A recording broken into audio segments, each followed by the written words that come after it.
Here we go. Hello and welcome to GH Spotlight. It's Sunday, and you see Sunday. him. Sunday. The show's off the rails already, but this is what we do every week for you. For the last 10 years, we've been doing this. Hi, I'm James Lott Jr. And of course, we got Mr. Frank Moran with me. Hi, Frank. Hey, everybody. And of course, I mentioned him. You guys were so excited. We brought him on, the man you love to hate but love to love also, Carlo Rota. So, Carlo, tell folks what you're doing out there right now, because they might think, what is he doing? Well, I normally don't do high-end interviews this way. But I had like a crazy busy morning. We had to do a couple of auditions this morning. And I've got 12 people coming over for lunch. So I'm just finishing off a dish. This is zucchini in carpione, which are zucchini. I'm going to show you what I've done. I've cut zucchini and I've put them on the plancha. I'm also essentially caramelizing some onion. The zucchini will go in this container, this Dutch oven, and then I will add some olive oil, lemon juice, a little garlic, and some dissolved anchovy, and let that sit. Let it cool. It can be served at room temperature. It's fine, and it's a beautiful summertime dish. And you could have just that if you wanted to. You could have that beautiful bit of bread, bit of crusty bread. But we're going to be serving it with a bunch of other things. My wife, my beautiful wife, who's also very talented in the kitchen, and is also Indian. Yes. Has made Love that food. Yeah, I know. It. She's made an amazing curry with shrimp. There's a few other things. There's a fennel salad. There's a bunch of other things. We've got 12 people coming over. So, like I said, I had a crazy busy morning, and I just thought I'll put the finishing touches on this dish while being interviewed. The chat is like, they're hungry now. The chat's like, we're hungry. It sounds good. They're saying hi to you. They're like, they're hungry. We're all hungry now. Well, come over. Come over. Let's. There's plenty of room on my table. Yeah, Carlo, we post your address. Yeah, yeah, that's a good idea. Well, Carlo, just to start, I know that you hosted the Great Canadian Food Show. Yes, I did.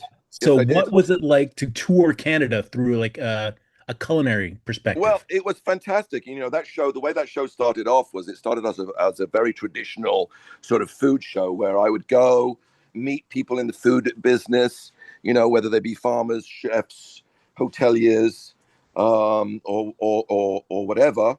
And it was very traditional, be like, hi, I'm Carlo Rota. I'm standing here with Chef blah, blah, blah. Hi, Chef blah, blah, blah. What are you cooking for us today? And then I realized, wait a second, the guy, the guy that produced the show, I said to him, Chris Knight, I said, look, Chris, I said, you've hired a guy that knows a little bit about food, but I'm basically an actor. Why don't we like zhuzh things up by making this like a story? I can act some of this food show. Like, so for example, we did a bunch of shows where I had been told, I report to the audience that I've been told by my therapist that I need to leave town after a major relationship breakup. I need to get as far away as possible. So, we go to Gimli, Manitoba, or we go to some far-off, far-flung place in Canada. And, then it becomes like the Murder, She Wrote of food, where I arrive somewhere wanting to get away. And what happens? Food happens, but it was a fantastic experience. I did that show for, I think, 6 seasons. And I toured Canada from coast to coast to coast, and really discovered Canada, because I'd been in Canada for a while, but Canadians tend to not travel much within their own country, and so it's rare that you just go like, oh, I'll go to discover Saskatchewan, I'll go to discover the interior of Quebec, and I was able to do all those things, and I'm telling you, spectacular country. Oh, just loved it. It was a fantastic, memorable experience. I will never forget. I'll never forget it. Now, of course, my lifestyle was different at the time. I was semi-single, and I had no kids. So, and I was away a lot. We were on the road a lot, right? So I'm not sure if I'd be able to do the same thing now. But I just loved it. It was a really great experience. In a country that vast, culinary wise, are there more differences or similarities between the types of food and experiences you had across Canada? Oh yeah, there's vast differences in culinary experiences. Obviously one of the best places to shoot is the province of Quebec, where there is a very varied, beautiful, and an older culinary tradition. Anywhere you go in Quebec, you're going to find something really interesting when it comes to food. Other provinces, uh, you Yeah, know, but still, there's something fantastic everywhere. It's just that yeah. some provinces you have to dig a little deeper. We shot in Newfoundland a number of times, and we went to Newfoundland once to shoot a whole show about cod. And then we get there, and there was a moratorium on catching cod because of the scarcity of the cod. So then we go, okay, so there's no cod. So what do we do? We have to make up a show. So we had to we did something about berries, and we eventually found some cod. I speak Newfoundland. I'm not sure if you know that. Uh, but I loved it. I loved doing the show. Like I said, it was just illuminating to me the vast expanse of Canada, its various people, and because of course I don't sound like I'm Canadian, even though I do have a. They actually gave me a Canadian passport at some point. I'm not Okay. sure how I managed to swing that.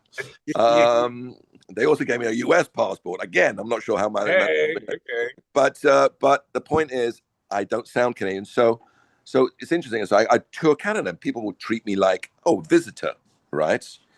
And so that I would get great explanation of culture and history and food from people, and as a result, what can I say? It was amazing. It was an amazing time, busy time as an actor, and just as I said, illuminating. I've been to Montreal and I've been to Quebec City, as they Right. call it. Yeah. And I enjoyed the food there. And I've been to Vancouver, which has great Chinese food. I've been there. Vancouver's chock a block with food. Yeah. There's a obviously, yes, you're right. There's a multiple versions, uh, Yeah. multiple Asian cultures in Vancouver. Indian, of course, Chinese, Japanese, and you can find a lot in Vancouver. Great culinary tradition in Vancouver. Quebec City is, well, I mean, it's a very special place. It's the only walled city in North America, and built during a time when everyone was still afraid of being attacked. So it's built on a Yeah. spoke, wheel and spoke thing, and with a wall, and so very special place, super romantic. Yes. If ever you want to romance someone, take them to Quebec City. I agree. I agree with that. I agree with that. I went alone, but I agree with you with that. Yes. Well, you know what? For some reason or other, just you telling this story makes me feel unusually romantic towards you, right? There you go. It works. Okay, it works. Everybody works. It works. It works, everybody. It works. He's happily married. It worked. It totally worked. Um, and well, I want to actually lead with that because it's very interesting. You and your beautiful wife, who's doing great work on Your Hospital too. Who got hired first, and how did that all happen? Did you guys know? Did you guys audition separately together? It's actually it's kind of an interesting little sequence of events. So I auditioned for the show a year. So I've been on the show now for about a year. I think it's coming up to a year. I know. It's incredible. And I auditioned for the show a year earlier than I started. So I started last September, and I auditioned, I think, the August before that, or September. And I auditioned for a different character.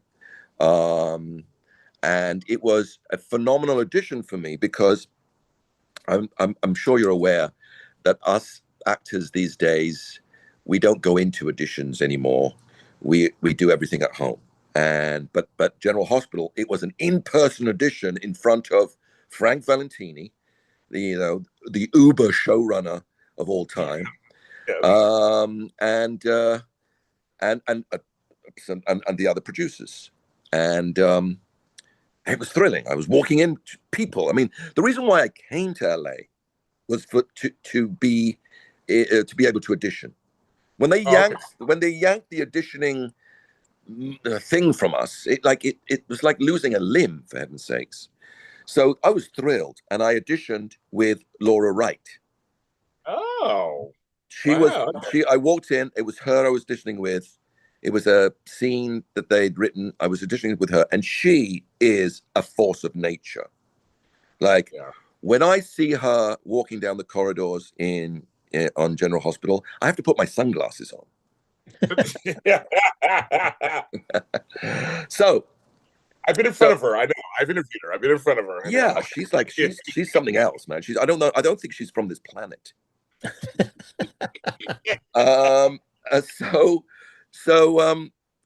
She makes everyone's legs weak, for heaven's sakes. So I auditioned, and it was a beautiful audition. Like I said, I walked in, I was so happy to be there, so happy to be in front of people. Frank, who essentially makes pretty much all the decisions, was looking at me very stony-faced. There was not much in the way of like, okay. I got nothing from him. But I loved the audition, loved saying hello to everyone, loved seeing Laura, left, very happy, didn't get that part.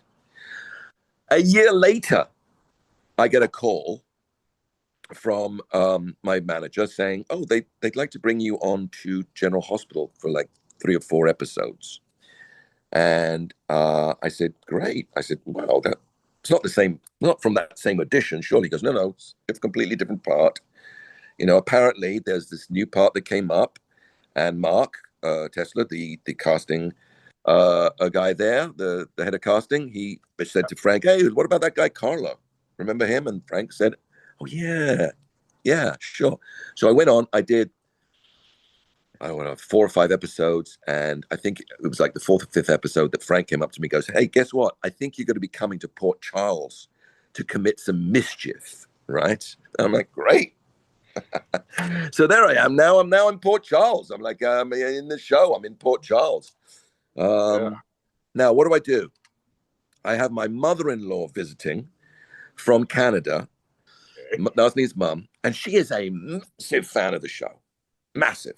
Like, she knows everything about the show. She knows all the characters. If I don't know something that's going on in the show, I phone her and say, this guy, blah, blah, blah, do you know? And she'll go, oh, yes, he had a child with her, and then he left her, and then he had an affair with her. And I'm like, she knows everything. Yeah. And so she came to visit, and I said, do you want to go to set? And she's like, do I want to go to set? Like, what are you talking about? So I arranged a visit to set, and I brought Nazneen, my mother-in-law, and Nazneen. We visit set, we have a great time. Frank sees Nazneen and says, who are you? And so I'm Carlo's wife. And he goes, you're Carlo's wife? And I'm like, yeah, Frank, I'm not the ogre that lived under the bridge. I mean, I can't have a wife, for heaven's sakes. So he goes, she's your wife? Well, she has to be on the show. It's that simple. Oh, dang. And so they wrote her onto the show. Oh, my, wow. That is crazy talk. Fantastic. And I'm still married to her, Frank, too. So there. Yeah. But listen, the deal is that, we both love it. In fact, I think her storyline is actually building now. And It's been a fantastic year. It's been a super fantastic year. Yeah.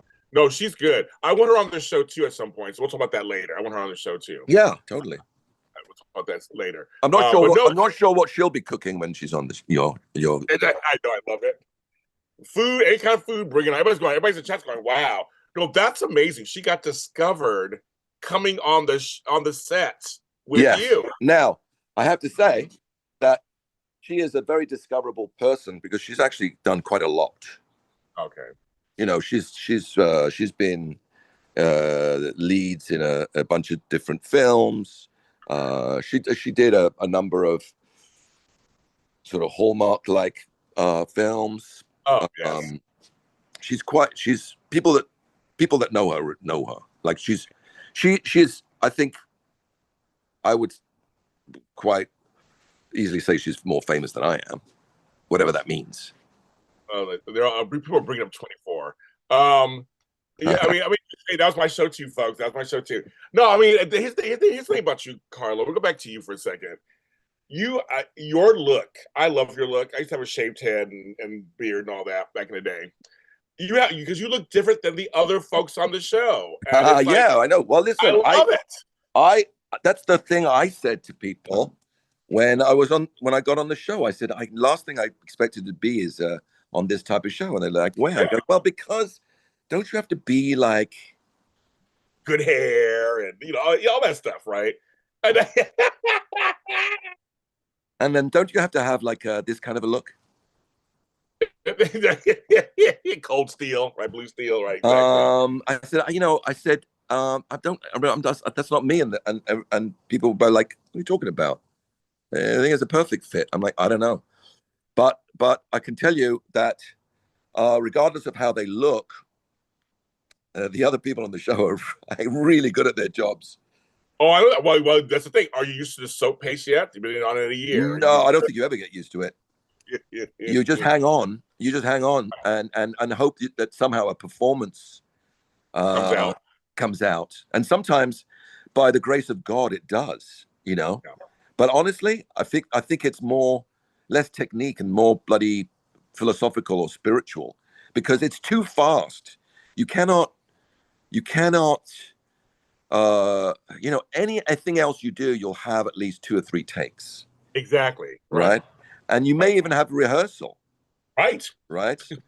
On General Hospital, you block a scene with your lines, with your sides, and then you go back, and when they're actually shooting it, you reblock it, and then they shoot it, and that's it.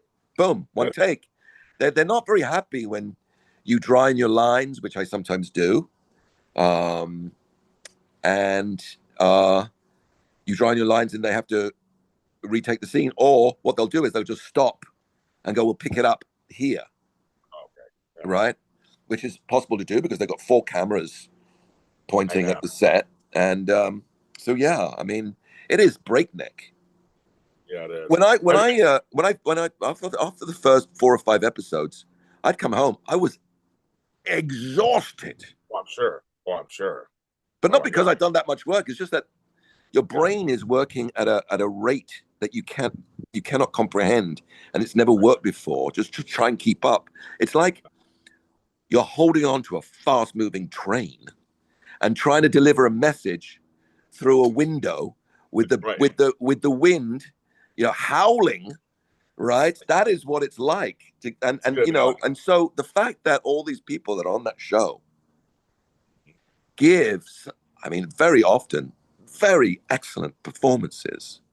It's like, I got to say, my first impression was, wow. I would be the guy on the sidelines. And honestly, I'd be like, and people would look at me and go like, "What are you doing?" I'm like, "It's fantastic, guys.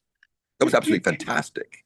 Exactly. And I mean, they're good. I mean, they really are good. And the crew is amazing. I mean, they're switching things out and moving things around. So the unheralded champions are the crew who work long days and who you essentially perform to.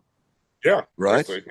If you can make the crew laugh, that is a good day because they have seen everything. Right. Right. I'm not saying they're jaded. Right. I'm just saying they're jaded. No. Uh, I'm just saying that they have seen it all 15,000 times. So if you actually get a reaction from the crew, you've done something. Also, not just the crew, but the set guys, they work all night. I know They do. swap out these sets. You're in one day. It's there's a whole bunch of sets up. You come back the next day. It's a whole bunch of different sets. These are complicated sets. There's swimming pools. There's piers. There's like my mines in Somalia. No,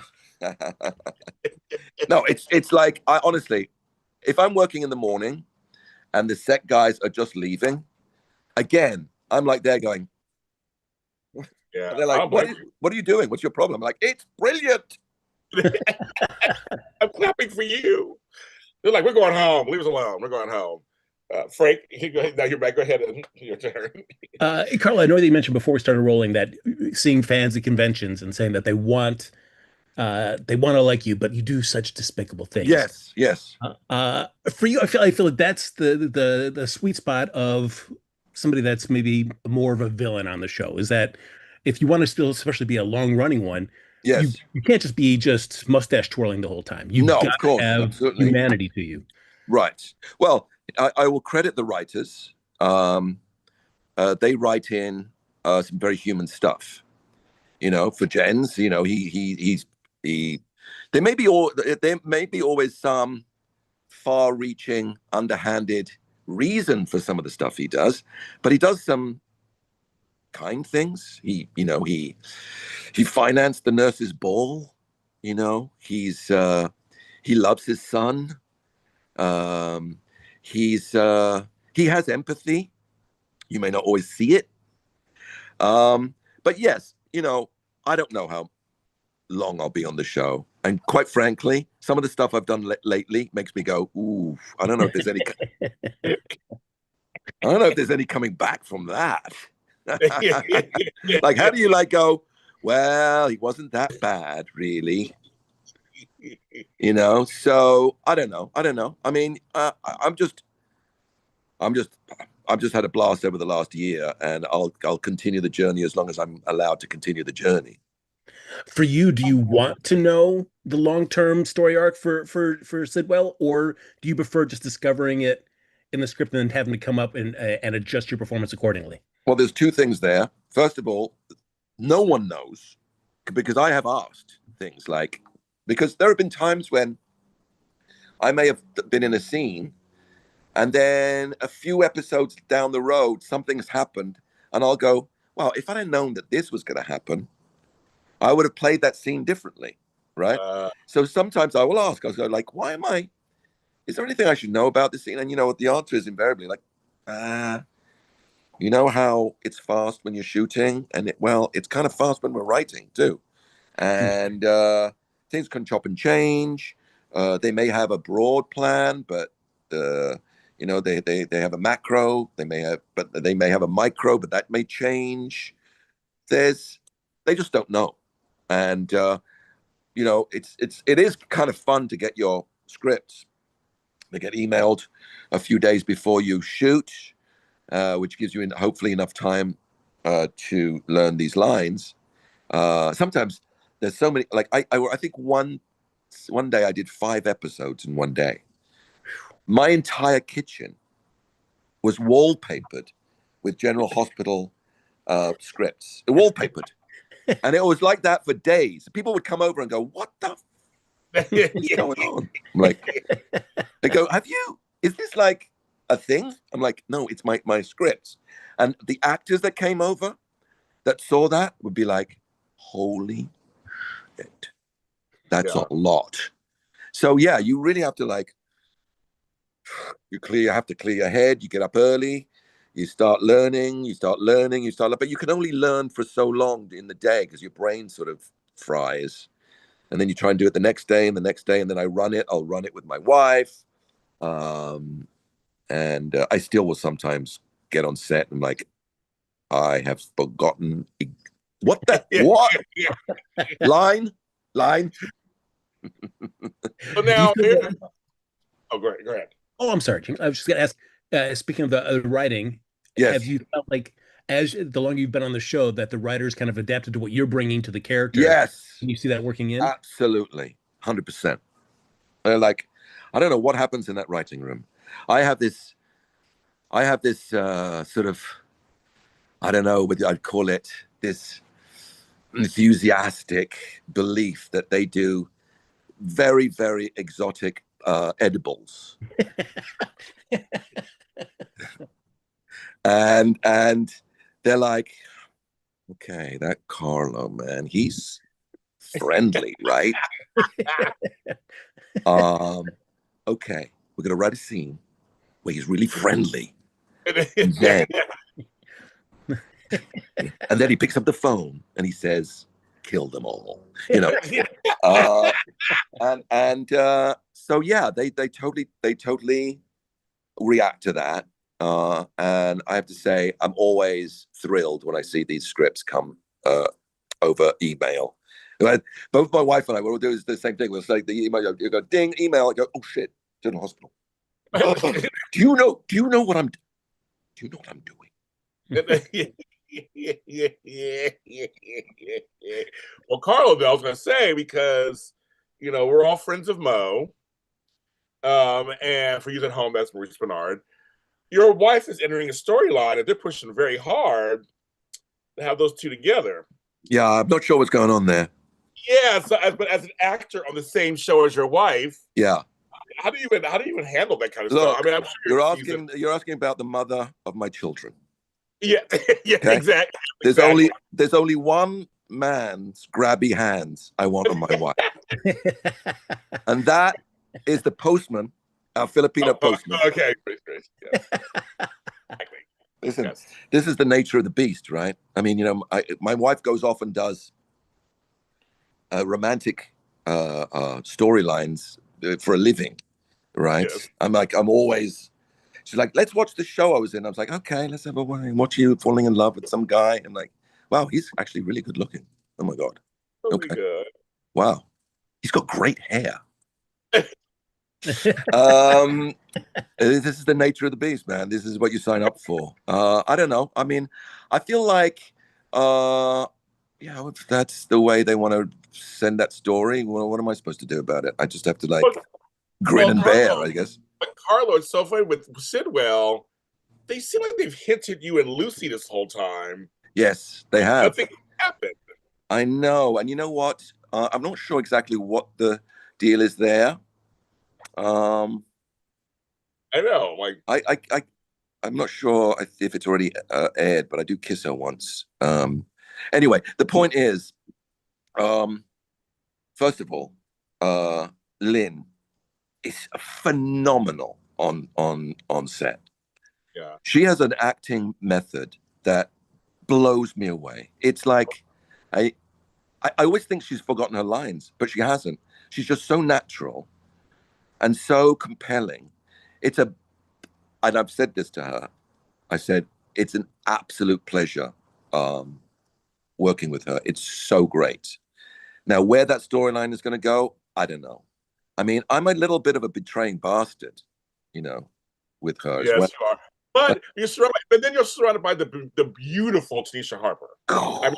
I mean, I've seen her in person. She Stop. I mean, I can't. I tell Tanisha, I go like, can you stand a little further away from me? And she's like, why? I said, because you're too tall and you're too beautiful.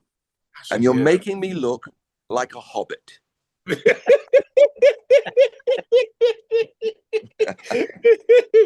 I mean, I've seen her in person and she just glides across rooms. She's just so pretty. I remember the first time I saw Tanisha. Sorry, I'm just checking on my onions. I remember the first time I saw Tanisha. She was walking up the stairs. I was walking down the stairs. And I was like, that is an impossible looking woman. That's impossible. Again, Tanisha is probably not of this planet. Yeah, I agree with you. Frank, your turn. I want to ask you a little bit about the past because I feel like my introduction to you was maybe for a lot of people was 24. Yeah. Yes, get up in there. Yes, 24. Yeah. Great time.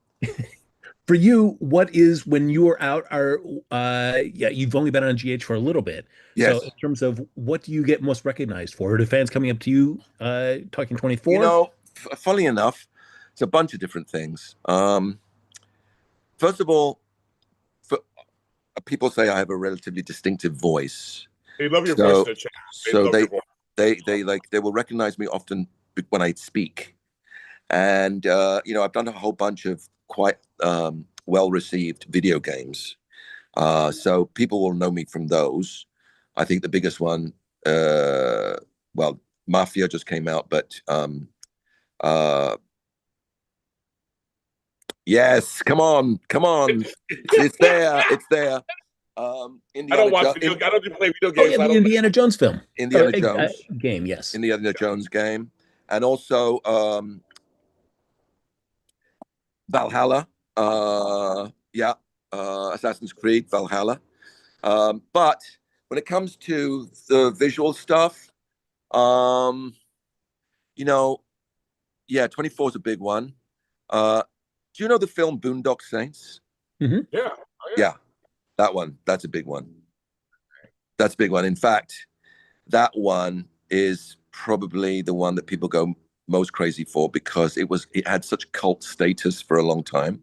And in that film, I say some really, really despicable things, which I will not say on your show. But one of the things I say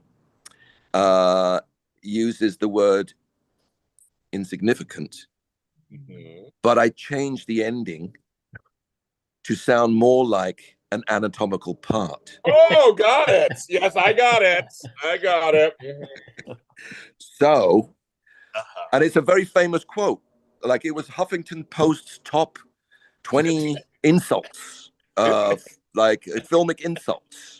I'm on the phone and I'm talking to someone. And so I get guys coming up to me going, I'm going to phone my mom. Can you please say the insignificant line as a like, hi, and then say it? I'm like, to your mom? Your mother? And they're like, yeah, they love you in this film, man. They love you in this film. I know when you first came on, I mean, I feel like the way you're going to be sticking around is you get a place to live and they show it, which you yeah. There you go. You start getting family, which you have Marco, but then you also had Natalia, Eva LaRue playing out there. Your time together was so short. I know. I was sad about that because you know what? I had quite a lot of fire with Natalia. She was really great to work with. We really hit it off. We had a great simpatico there. And we really let loose on each other, right? It was great. It was really emotional. And getting back to what I was saying about the rapidity of shooting, if you've actually come out with a performance, it's a little miracle. And I found I used to do that with her a lot. And then the next thing I find out is, she's going to be leaving, which I was sad about. I was very sad about. You had one scene that it was towards the beginning when she's confronting you. Yeah. You're very docile at first, just kind of talking to her, playing around, but then you switch and get very serious. Yeah. Walk right back at her. You will never tell me. Yes, that. And we all jumped. We're like, oh my God. Like, I know. And I don't even know where that came from. It just came out. This is what I'm saying about the performing on General Hospital. Sometimes it's not technical. It's spiritual. And I don't mean to sound flaky when I say that. It sometimes just comes out of the blue, right? It comes out of the necessity of, like I said, trying to come up with something when you're hanging onto this fast-moving train with the wind and the windows and the noise, and it just comes out. And what's interesting, as I said earlier, when the crew notices your performance, they did that day, right? They were like, we noticed it too. Oh, that was good, and you go like, and then you go home going like, thank you. Yeah. Thank you. It's like you're sodding well talking to the Almighty or something, right? It's like you've opened up a portal. You come home feeling like you've actually accomplished something, which is not always the case as an actor, right? Yeah. Sometimes you come home going, I don't know what I did today, you know. Not quite sure. But that one gave us a glimpse that there was something more going on with that relationship. It was like, ooh, there's some stuff. I know. That's why I was hoping that it would like continue and we'd delve further into it. Because what I liked about that is that Sidwell, who we've seen seems to be, even though he's doing nefarious things at times, has a general control of stuff. But it felt like from that dynamic and that little bit that we saw, that something he had been aggrieved, something had happened to him. Yeah, definitely. Definitely. I was really curious to see Sidwell as kind of not necessarily the victim, but as the person who had been done wrong. Yes, done wrong. Exactly. There was a anger, but there was a vulnerability in the anger that I didn't know at the time. People tell me that had seen it, and I thought that's so great because it speaks to a greater event that's happened. It's not in the writing, right. And it fills in for people. It fills in some really great gaps, and then makes it come alive. You know, makes the whole, which is really, really what you want to. Anytime you're performing on anything, you just want it to become alive for people. You want it to be compelling to them. You want them to feel the freaking life in it, right? Carlo, another thing that I love about your character, and I just wonder what your thoughts on this are. Your son is openly gay on the show, but Sidwell is always accepted him. Apparently, Sidwell's like, I love my son. That's what I'm saying. It's like he has. Sidwell's a complicated dude. You know, he has empathy, he has loves, he has hurt. At least that's the way I hope I'm playing him. Some people, I mean, it's so funny with the fans. The fans are so invested in the show. Of this show more than any other show I've been on. They're so invested in it. They feel like it's actually their reality. And so therefore, if you are doing dastardly deeds, first of all, they feel like, well, I cannot like him. I have to hate him. And then on top of that, they're like, he has to go. He has to go. It's like I had a long chat with Cameron, who I've also been lucky enough to have a few scenes with, and that's another guy. That's another guy that brings some fantastic energy to his scenes. Fantastic. But since Drew has become this like bad boy, bad decision making guy, he's like, he told me, he said, you know what? Sometimes I go home feeling like, I'm public enemy number one. Because you cannot help but read some of this stuff when you get Google alerted, right? And he's like, they all hate me. They all hate me. I'm like, I don't think they actually hate you. And then I read the next Google alert. It's like, we hate Drew.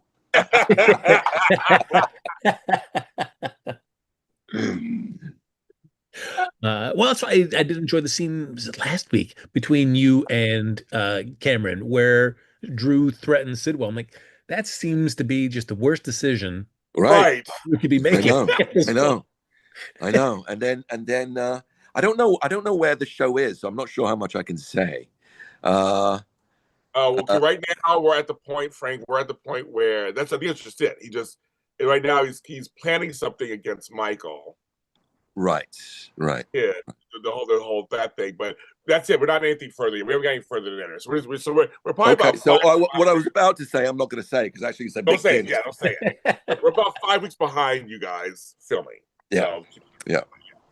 But so far it's threatening. That's it. We should take a moment then to do a Jane Elliott appreciation moment for a second, because we've had some fantastic scenes with Jane Elliott. Super great. So great. Tell us how great she is. We love her. Tell us how great she is. And you know what? She's so funny. She cracks me up. man. I can't help but do scenes with her with a semi-smile on my face. You do all the time. You do. I mean, you're amused by her. You can tell she's amused by Tristan. Yeah, because she's like.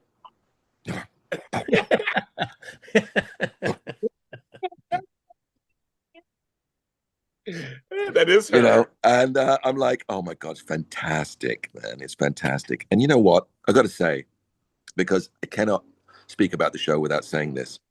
Some of these people have been doing it for freaking decades, man.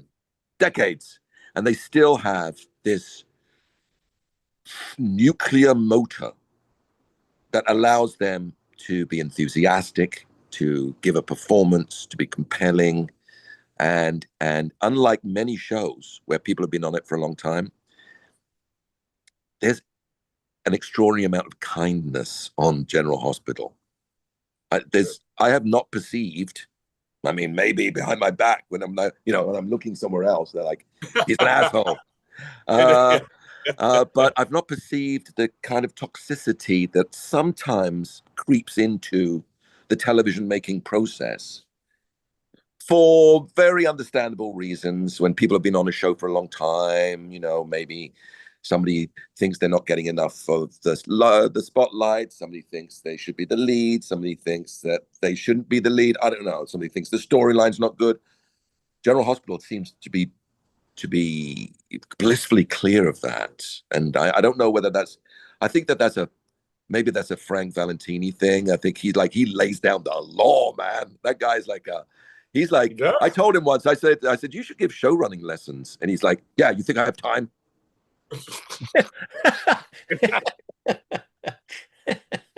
That's him. That's Frank. I mean, he runs a tight ship. That's why this show's on the air. He is the quintessential showrunner. He comes on set and he's like, what's that light doing there? Why is she wearing those heels? He's on it. He's on it. I've never seen anything like it, to tell you the truth. I don't know how he does it. Right. Speaking of behind the scenes of GH, do you have an unsung hero, somebody from behind the scenes that fans that don't know about, but you think is just so crucial to making the show run as well as it does? Oh my God. You have put me on the spot here because there are many of them, all the first ADs who call out, who actually run the day and so you get called up to set, right? And there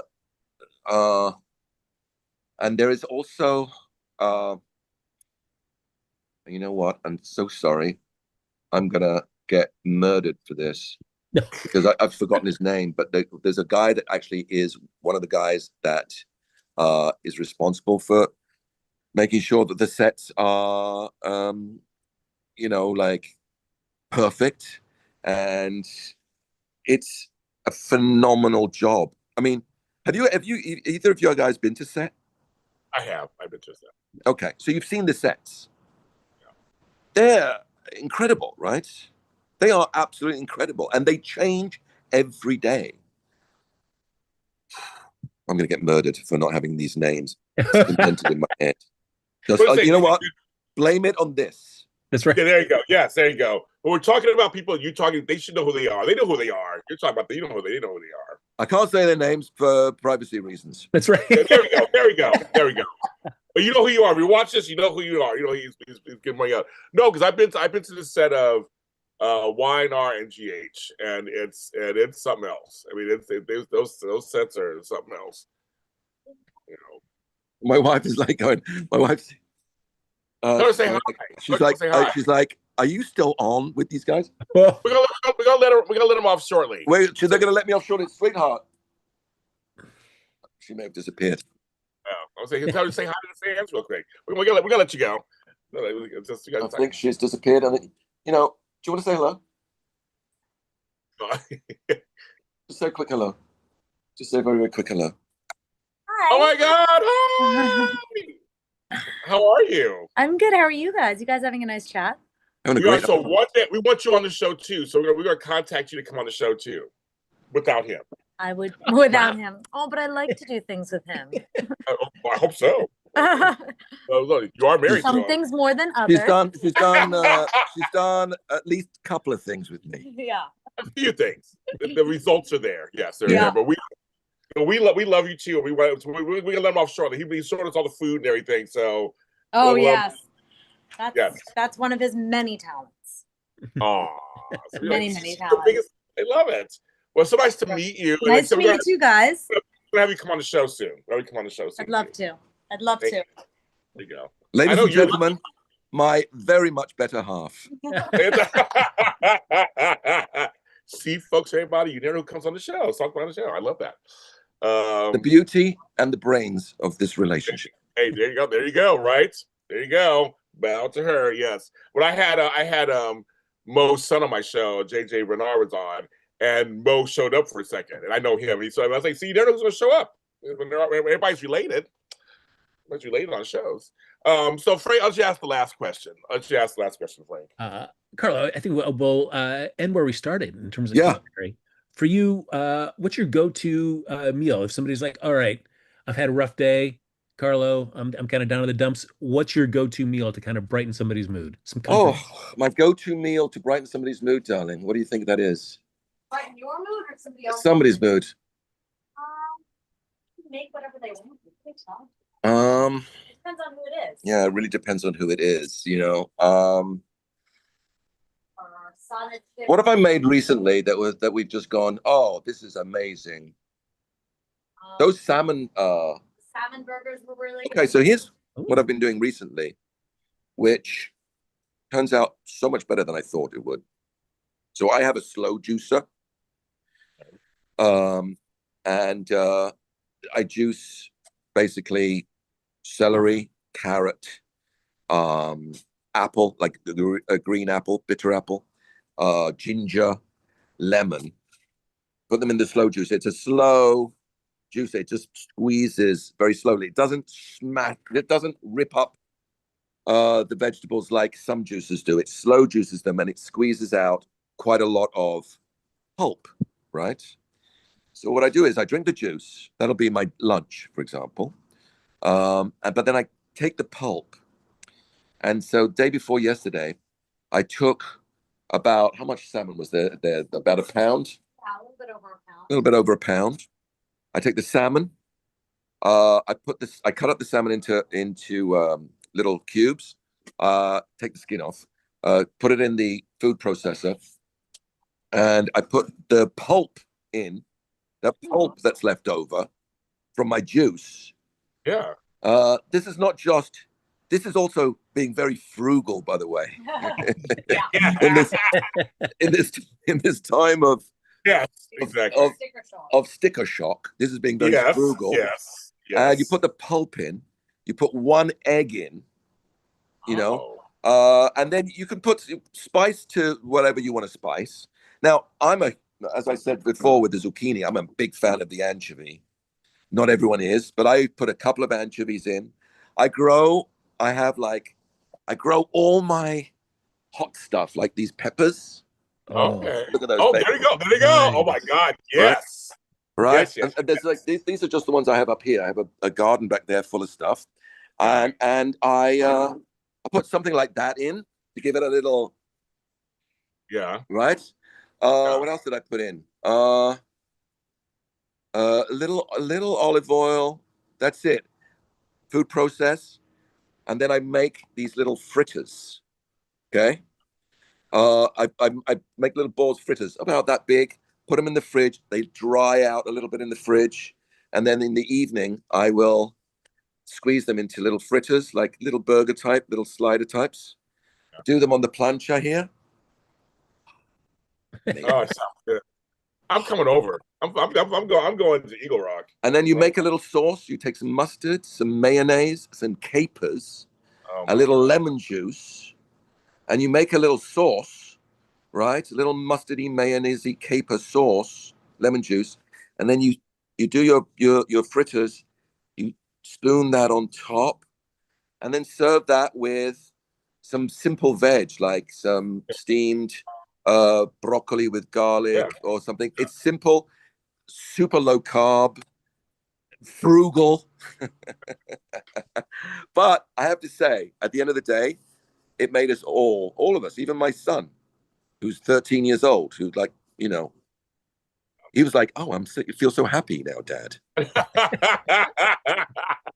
Well, Carlo, I get as we're wrapping it up here, I imagine your former life in the culinary field as a restaurateur, the skills and the mindset and the teamwork for that. I feel like those complement acting extremely well in terms of being on a set, everybody hopefully coming together as a collective to create something that's bigger than the sum of the parts. You know what? It's interesting you say that. I've never really thought of it that way, but you're absolutely right. I mean, it is. It's all bigger than the sum of the parts. And the best shows you work on, again, are that way. It's like a lot of people coming together. It's like not one person going, you know what, I'm better than this show and I'm making it. You know, it's like it's a whole bunch of people coming together. And as a result, you get a good product, you know, and the restaurant business has to be that way too, you know. Of course, there are always the superstars in the bunch, right? You know, and in the restaurant, hopefully your chef is a superstar. You know, I was always there in the restaurant business. I was always like the maitre d'. You know, I was the guy at the door. Hey, how's it going? Hi, how are you? Hi, good to see you. So good to see you. You know, and so yeah, but absolutely, I think it probably look. The restaurant business is I found in my experience it was a chaotic business, and in many ways, this business, if you can call it a business, is a chaotic business. You know, we deal with so much with like last minute bookings, last minute additions, a lot of rejection. It's like it's basically life chaos, and you have to find a way to get through it, and hopefully survive and have some fun. That's the important thing. Have some fun, right, darling? Well, my wife is like, yeah, right, whatever. I think I speak for the fans and all of us. I mean, at least certainly for me, that you definitely have provided lots of fun over the years. So thank you so much. Oh, my pleasure. And I'm so happy to hear that, because honestly, that's what you want. You want to like somehow make someone go like, I remember that. I remember what that guy said. You know, I remember that performance. That's like, it's such a pleasure when you get reminded of that. Any actor that you go to, you're like, yeah, I really liked you in, who goes like, yeah, you know, I don't care, is lying. Because that's what we do it for. Right. You know? Right. Well, Carlo, you're welcome back anytime, of course. You are the bomb. You are the man. You are the man. The fans, thank Carlo Rota for his time. Listen, this has been a lot of fun. You guys have a good thing going. Thank you so much. 10 years. 10 years, celebrating 10 years. Excellent. Well, carry on. I guess I'll see you in 10 years' time. Yes. Enjoy lunch. Yeah, enjoy your lunch. Yeah, enjoy your lunch. Thank you. I better now make the rest of it. My wife has done most of it. Yes. Well, go help her. Bye, Carlo. Thank you very much. You're the best. Bye. Thank you. All right, folks. All right. Look at him. Man. How do I leave these guys? Oh, no. Can't leave He doesn't them. want to leave us, you guys. He doesn't want to leave us. Leaving. Okay, Look yeah, at that. That's Colin. So everybody in chat, thank you so much for the kind words. We celebrate next month, and next month is our 10-year anniversary, and I'm working on really giving you guests every Sunday. Frank, I've been trying to do it every Sunday, and I've been trying to do this every Sunday. Get guests. So thank you, fans, for thanking me for that. I work very hard to do this for you guys. They do. I have a big announcement, you guys. I have a really big announcement. Oh my! So Labor Day weekend, we're not going to be here, so you guys have to get a little rest from us. But next Sunday we will be here, and Frank knows this already. I told him yesterday. For you guys who are long-time GH Report fans, GH Mini Spotlight fans, for you guys who are AfterBuzz TV fans, next Sunday it's Lucretia Lyon and Ladine Harvey. Yes, you heard me first. The OGs that helped me bring this together will be joining me and Frank next Sunday, you guys. Frank, Look at Link that. is back together. We're doing and it. only one. So they're joining us next. Yes, so you guys, Andy, you know them obviously. I don't know anybody else in the chat who knew who they were, but Lucretia did, shows with us for a while on here. But it's been about, I guess, it's the beginning of the pandemic since we've been together, all together. Yeah. So I'm gonna start crying already. I'm probably gonna cry because I'm a big crybaby. But it'll be all of us. So they're joining us reunited next Sunday. So I reached out to both of them. Ladina's in Florida. Lucretia's here in LA. And everybody's reacting. Yes, we're gonna. So longtime fans, for you guys, it's a treat. For me and Frank, it'll be a treat also. It'll be nice times. It'll be great to see them both. Yeah, I haven't seen. And look, she looks good. I've seen her recent pictures. Looks really good. So I don't know. And so does Lady. So it's good also. But I don't know what's going on. I don't know what they're doing. So we're gonna find out what they're doing and see what's going on. So that's next Sunday. I'm already working Lake Reunion. That's right. There already someone in there. Yes, Lake Reunion. I know. She posted that on there. The Fab Four. Back to yes, we'll be together. But I'm already working on September 7th. So it'll be September 7th, 14th, and 21st. And then the 28th is our anniversary, Frank. Woo! And Frank's the MVP because he's been doing this extremely for 10 years. I've been it mostly 10 years, but he's been doing it the whole 10 years. So Frank's the MVP. Boy, and then I will ascend, I guess. You'll reach your final form, Frank. That's right. Finally that's it. Just get ready for that, folks. But no, thank you guys for the praise for me. I'm working it. I got some people I'm talking to right now. I have some really tough people I'm talking to right now for September. So just stay tuned. He knows a few of them, but I'm working on some people. And one person from really from our past, I'm asking to come back on. So you haven't seen them in a long time. So I'm working on that too. So there you go. Look at you. Look at you. I know. I'd say it's all for you guys. It's all for Frank. It's all for you guys. Trying to do it. Thanks to the 68 people who are here watching. Before we start, I do my church announcements. The Y&R and Bold are out. They're already out there, so you can check those out. But we had a big loss this weekend. Somebody I actually knew, which is always weird to me because I get to know some of these people. And that was Tristan Rogers. We lost him to cancer, and they said he had lung cancer and he never smoked a day in his life. That's those are the stories where it's like, man, cancer is cruel. But boy, there's many things. When you feel like you haven't done like a smoker and you get lung cancer, boy, that just seems so out of the box when people have that happen to them. Yeah, it's so weird. And shout out to his wife and to kids and grandkids. Today, on Daytime Today, it's out now. I talk about my time with him. I've actually partied with him. I've had dinner with him, lunch with him, great conversations. He showed up to the events that I did with Sean Kanan. Check out my interview with him talking about how he almost became Mad Max. That is out today. You can check out on Daytime Today. And go to Sean Kanan's channel. He posted the scene that earned him an Emmy for Studio City. His scene against Sarah Joy Brown. It's a real. He says he's dying of cancer. The character of that. But he was also on The Bay. He was on Y&R. He was on Bold and the Beautiful. Just a legend. Daytime is gone. Yeah. It was a bummer. I mean, I think I am glad that we had a chance to see him on GH a few weeks ago. But I think everybody would agree, that he, I mean, that's why I feel like they of his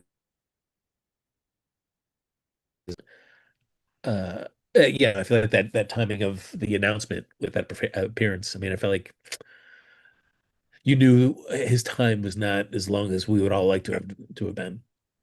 It reminds me. There's a famous Jeannie Cooper. Her last scene on Y&R, she was very frail, and she walks up the stairs, and then she died after that. So it's kind of like she had her last scene with the girl who played Jill. He had his last scene where he said they gave the character a great send-off, not knowing maybe that it was going to be a final send-off. I think that was such a great. It was a great thing. Everybody agrees. And Annie, I will say it on camera: fuck cancer. Yeah, I will say that. So that's why we go. We don't care. I think everybody can agree on that sentiment. I know you don't want to say it out loud, but I'm going to say it. Fuck cancer. I feel like in these situations that there's honoring the actor and honoring the character. And yes, so while I feel like the honoring of the actor can happen much sooner, whenever the show feeling appropriate, but also like the way that we saw Robert in this last moment, I'm in no rush for them to, move him, like say that he's passed or anything like that. It's like let us as just fans of these characters just imagine, Robert, Holly, yeah, Sasha, yeah, Daisy, yeah. yeah, and Daisy just out there just enjoying life for a while. I agree with that, Frank. I actually agree with you on that one. And as we were saying in the chat, why this kind of what his legacy is he was part of the early 80s soap General Hospital that, it was our action man when they were doing all those, him and Tony Geary and Anna and I mean, all of them, just Emma Stanley, all of them, they were all part of that time period where we were glued. I was glued to the TV set, the Ice Princess and all that stuff. He was part of that whole. He was part of all that. He was part of that. And he had two amazing romances on it. We had several, but the two biggest ones, of course, were Anna and Holly. I mean, really, really worked out. Yeah. Seeing like Kimberly McCullough's and her post I know. Thank God. yeah. Yes. So So Hughes tributes great. Just so I want to say to people that he was very funny. I was going to tell you, he was a very funny guy. Which most Australians are. They're really funny. Great sense of humor. He was always very nice to me. So every time I saw him, so I just. So sad. There's no sad part. I feel like part of my childhood's gone. Everything's going. They have a picture out with all these people from your house and they're all dead. Like they're all gone. Like Monica, everybody, they're all gone. It's like, dang it. That does happen. It does happen as we get older. It does happen. There was just something cool about knowing that as a kid, Robert Scorpio was also the voice of one of the characters in Rescuers Down Under. I was like, that's right. Yeah, that's right. Yes, that's right. It's like, that's so awesome. So that's right. So anyway, so to mention, we'll dedicate the show to him, just make sure in his memory, and everybody who lost him. Unfortunately, the rest of the week, I'm just kidding.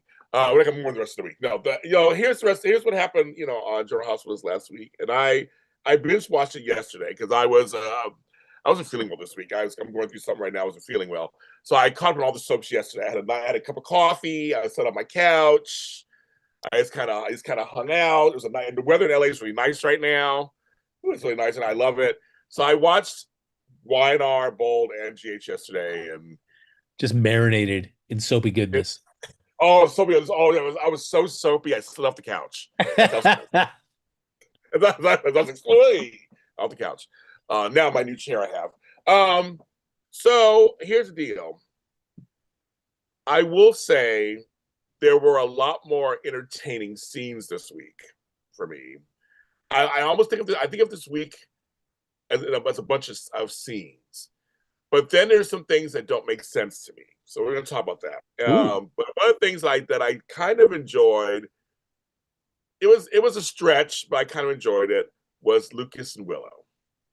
They always throw them together because they work together, so I'll give points on that. But he's always so self-righteous towards her on some level.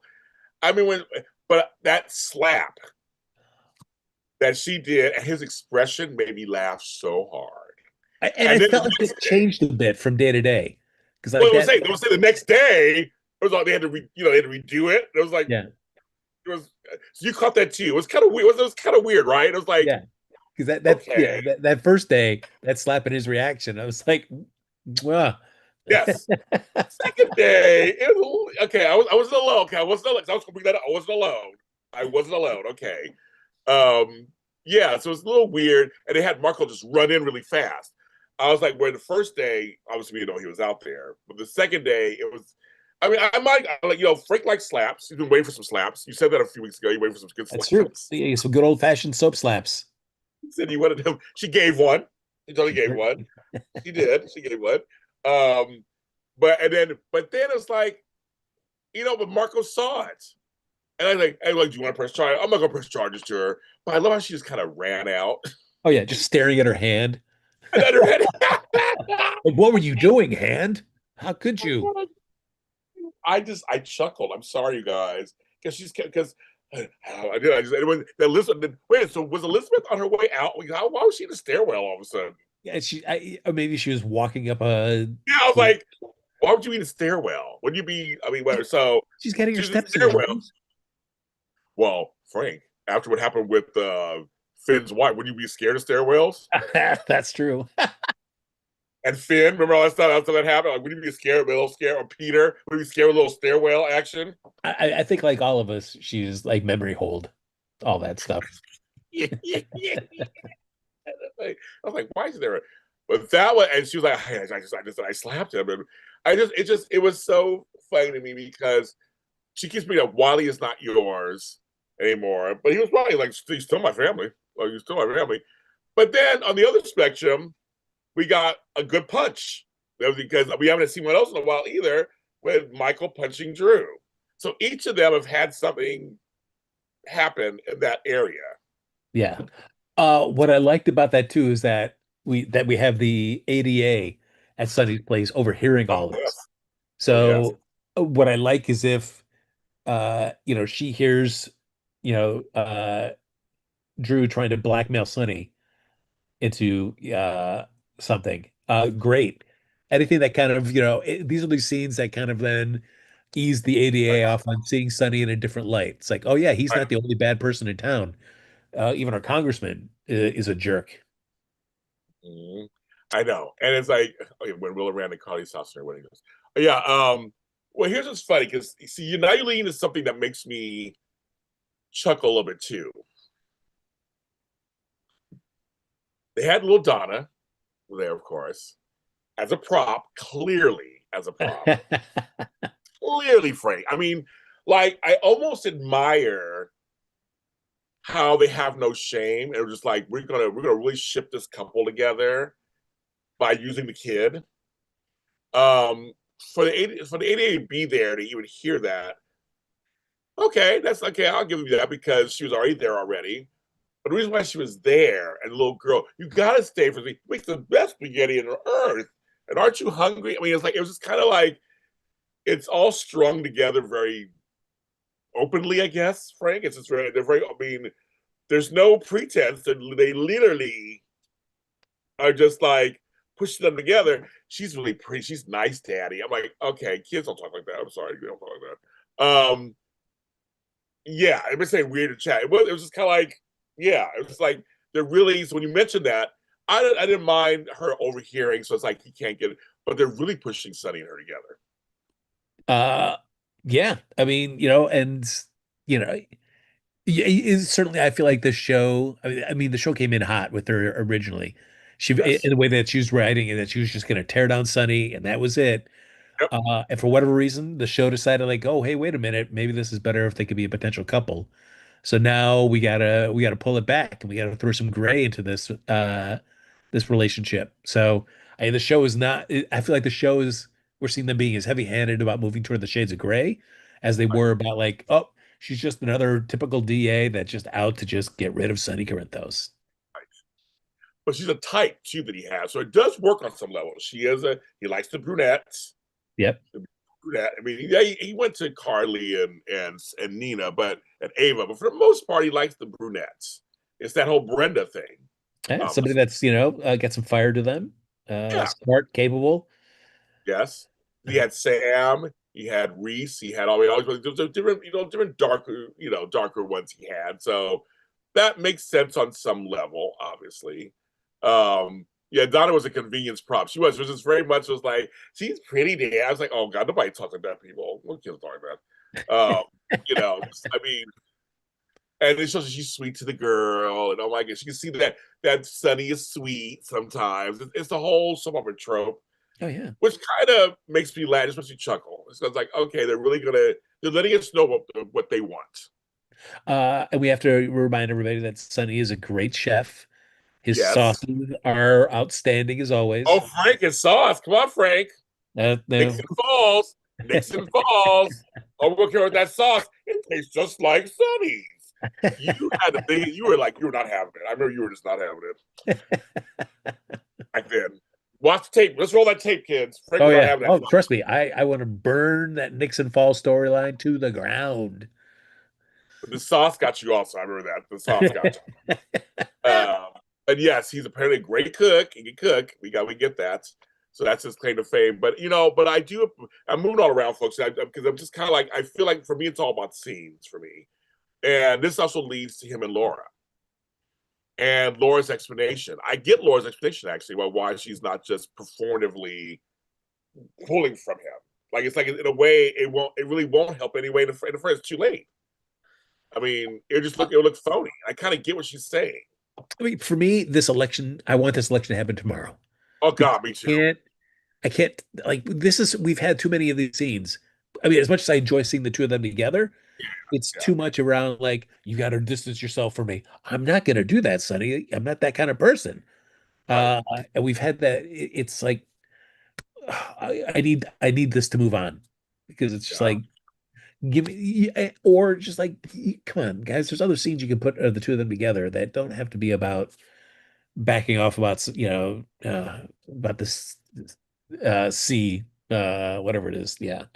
Ugh. I agree with you. I totally agree with you on that. Because I mean, even though I do enjoy a little Ezra Boyle action, because they wisely keep them just every once in a while. I kind of like that. Because Homeboy, yeah, and what I like though is that even he was like with Drew was like, "Hey man, do you really want to be keep doing this?" right? He did. It's like, yeah, it's like I kind of like, yeah, me too. I like that also. It's kind of like, but it's funny. All of them, everybody's kind of going. You're Sid. I know when you said when he threatened Sid, I was saying, "Oh, that's the wrong. Don't be that. That's the wrong thing to do, kids." And Sid was kind of like, "Yeah, I don't got time for you." Or when Tracy lit into him, woo. Okay, Tracy was like, she was not having it. I mean, at first she was like, well, because the strange bedfellows and but when he went out, because when Drew went after Homeboy Wiley, all bets were off. Oh yeah, when I was like, yeah, and Drew says that you should let me see her. Like, oh, Ooh, what a Tracy got Michael was pissed, but Tracy got pissed. She was like, "Okay, kids, yeah, that's you. You crossed several lines." And Drew has no shame. Drew has no shame. yeah. When he saw White, he looked at it, he started smiling. I'm like, "Oh my God!" I'm like, "Don't do it, Drew. Don't do it." And I mean, he's gonna lose Martin once the whole Stella thing comes out. Yes, I know. Uh, Because Martin's like, yeah, something's going on with him. He's like, come on, folks. He's like, he's seeing it too. But I know he needs the money. But and he hates Tracy more. But the whole thing is like, he's gonna see it too. He's gonna start seeing it. but I agree with you that it is setting up to like somebody's gonna do something to Drew, and that's gonna be the mystery. It seems like because we keep widening the net of people that have been aggrieved by Drew. Yes. And so, I mean, I know I don't, I could see it being Martin. I could see it being Stella. They're low, they're low enough that they could be potentials that they could, and then be written off going to, go to prison. Uh, I think which would be a shame. I think even Nina on some level, because she has no storyline now after this. I mean, she has no storyline at the moment. They could totally write her off for a while to rest the character. I mean, her and Willow are not going to be close anytime soon. Yeah, I mean Ezra Boyle. You could, I mean, if they do a little bit of groundwork, you could put him in that camp too. I bet, and he could be somebody that could, it's like, oh well, he's been on the show, so it's not like a low hanging. It's not like just somebody we weren't expecting, but it's also the show's not going to take a big swing and make it. That's why I don't think it as much as you say Nina, which I am always a fan of resting Nina. Like I feel like it wouldn't be the big ones that we'd want it to be. It would be Michael. It wouldn't be Nina. It wouldn't be Carly. Every once in a while they do. Every once in a while, back in the day, they used to. They do a big one, and they just find a way to write them through. That's when you can tell the difference between those characters and like a real secondary character. It's like if we follow them to prison, like Alexis or Sam, and we see them in prison for a while, they're like, all right, But then there's other characters we just like Brad. See you later, and then we'll see you every so often. That's true. But Samantha goes, Drew called the authorities on Stella. Curtis will be very upset. Oh, yeah, Curtis will be pissed. Oh. Ooh, he must be his auntie. So you got Curtis, Portia. I mean, he'll be to the limit. It'll be about Stella and Portia. It'll be like both things are happening. But somebody else, Natasha brings up this, and I go, yeah. I'm like, Drew also made a real enemy of Alexis. Yeah. The cast line came out in Alexis for a minute there. She was kind of like, excuse me. And when he was like, you will never, nobody from your family will see Scout, she was like, wait a minute. So, but then Molly tried to bring it up later. So I'm like, so I wonder where to go. Because I mean, to my knowledge, he's not leaving the canvas, Cameron Matheson. So I'm curious if they're going to do it. I mean, I don't know, because they said it's hard for a grandparent. Like, can an aunt take over? I'm just really curious. I wonder how they're going to go with that. What are you going to go with that? Well, I mean, if he is incapacitated for some reason, Oh, okay. through some injury or something, then who would be watching Scout in his absence? There you go. Okay, I think about that. Okay. You know, I mean, it could be Molly, somebody who's been searching for a child, also in the process of raising her sister's child. That's true. You're right. I think about that right. So it could be they lead up to something. Again, I don't think they'll kill Drew, folks. It'll be more of like a shooting or stabbing, and he'll be out. And you're right. Who takes care of Scouts? Oh, okay. Nice. I see where Frank's going with that. Okay. Yes, I can see that. But yeah, but when he was like to everybody, when Alexis, I mean, again, we get to see Alexis. She lost her daughter. And when he mentioned Sam, when she said, well, since you want to invoke my daughter's name, I was like, oh my God. I was like, oh my duck.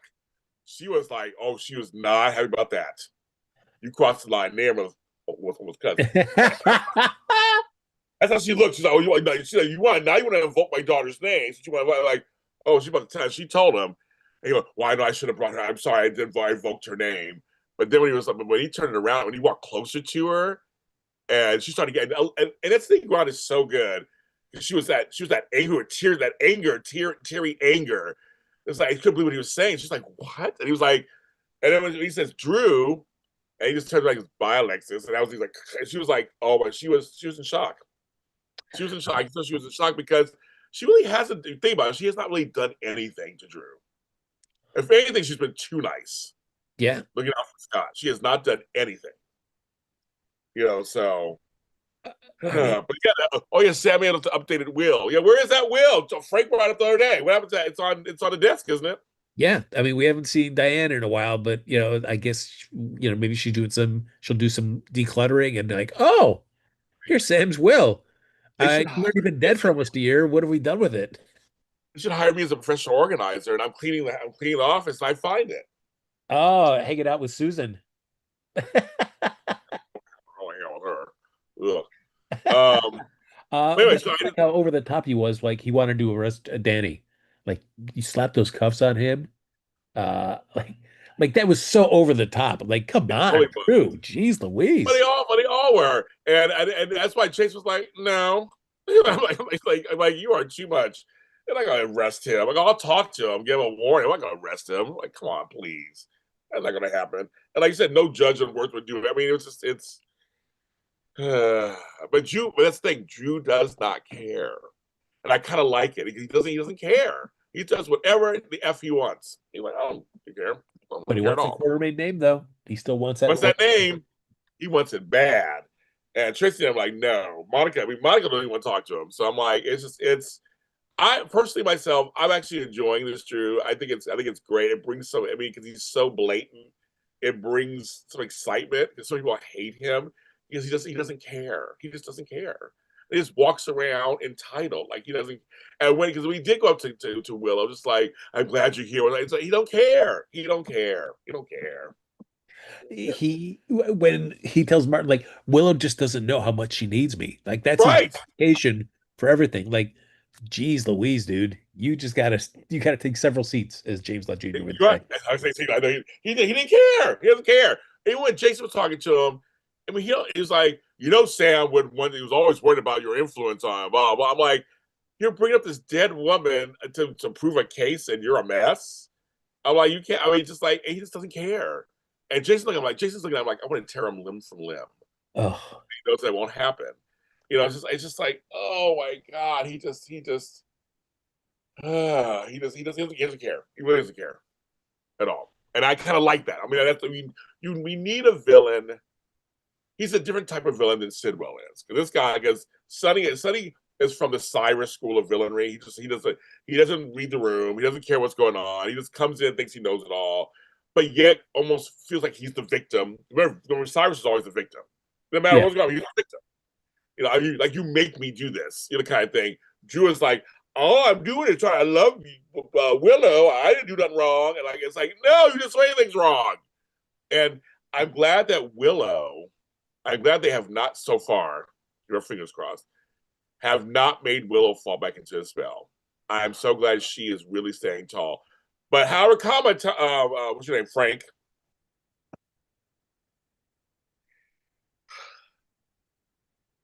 Why you gonna do this to my Stella, please? Why? And I talked about this on GH3Ds this week. You guys agreed with me. I wanted to say this to Frank. Speaking of propping up, speaking of blatant, here's what you do. Stella propping up Kai. Trina. That was so blatant. It's just like it's like Trina explained herself pretty well about why she doesn't want to be with him and what's going on and everything. And it's like, well, you're right. So, but however, like, no, girl, it's like I totally get where she's coming from. And you're gonna invite him over. And she's like, bye, boys. Yeah, no, she don't want to do with them. Bye. But at the end, of course, she was like, thanks for offering the drink or whatever. And she didn't take it. And she left. It's like, Stella, don't do it to our Stella, though. Don't do it to her. Well, I am curious, are we seeing the eventual kind of corruption of Kai? Because when he's talking with Drew, and Drew's like, "Wait, once I'm in DC, you're gonna need me be my eyes and knees here about everything." He did. He said everything.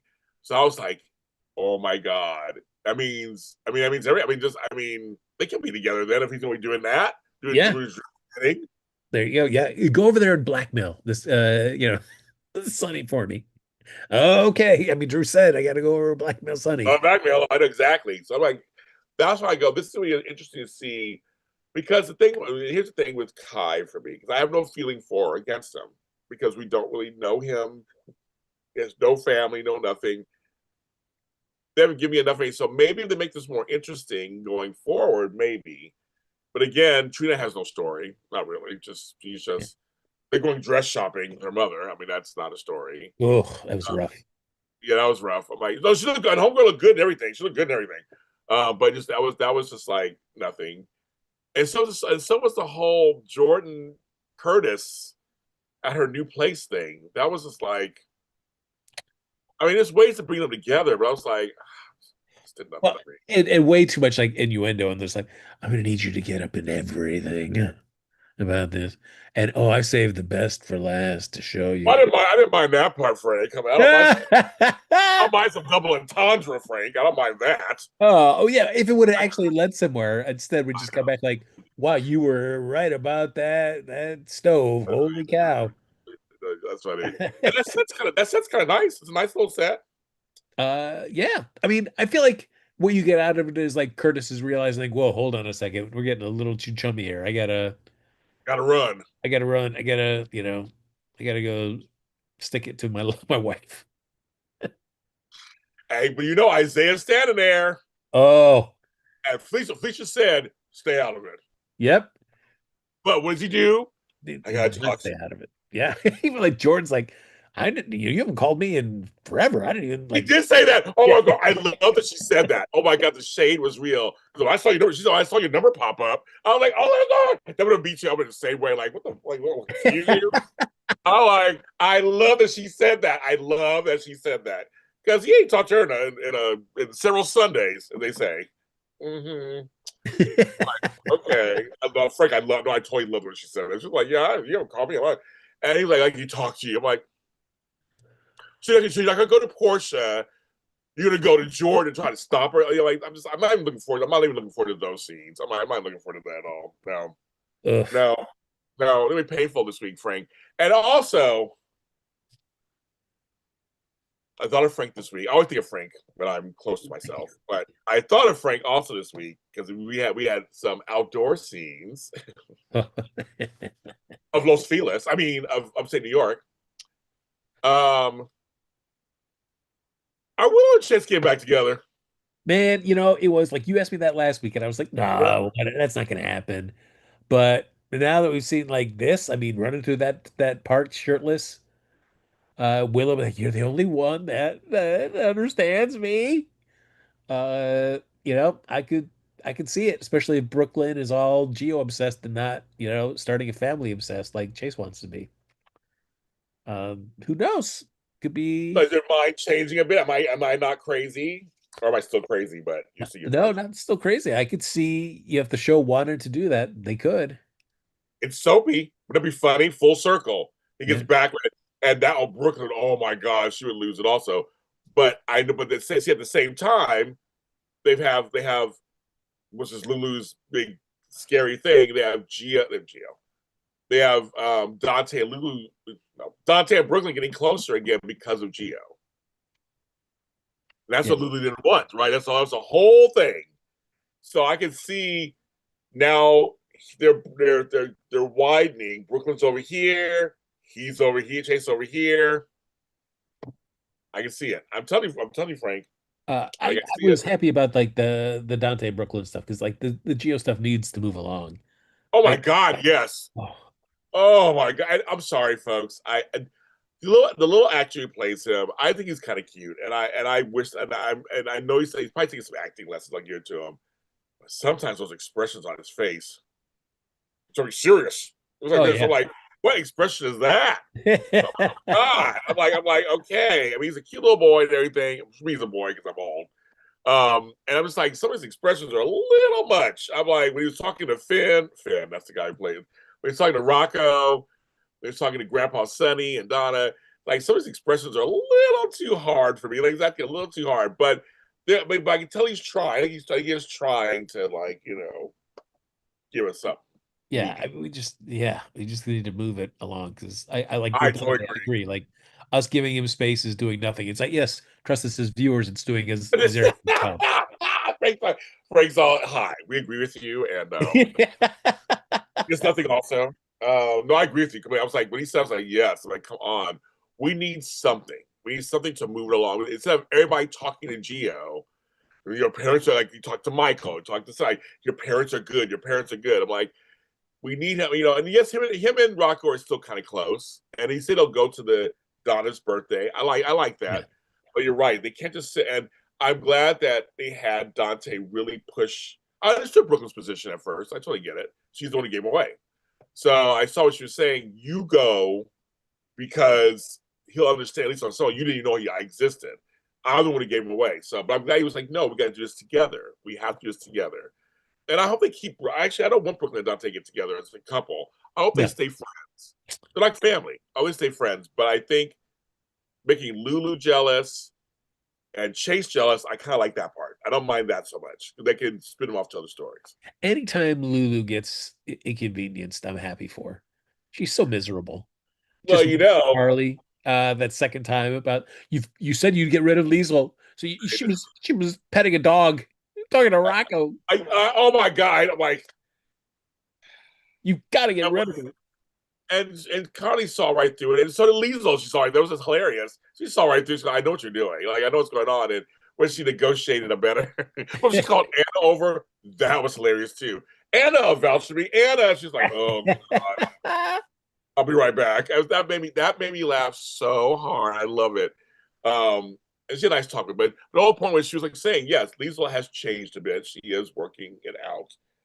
But everybody knew what was going on. But then she in the end, after everybody talking to her, she's like, okay, I'll leave. I want that penthouse suite, of course. And Oh I yeah. like, sure, of course, I love that. But it's all because of Lulu. It's like Just I'm like, I'm just not. I'm not a fan of the character. The actress is doing great. I'm just not a fan of the character so much. I mean, they haven't given me a reason to like her yet. And oh yeah, and Chase did politely ignore Lulu. He did. When she walked over, he just walked. He just left. He didn't say bye to her. no. He was like walked by right by her, went about his business. He was like next.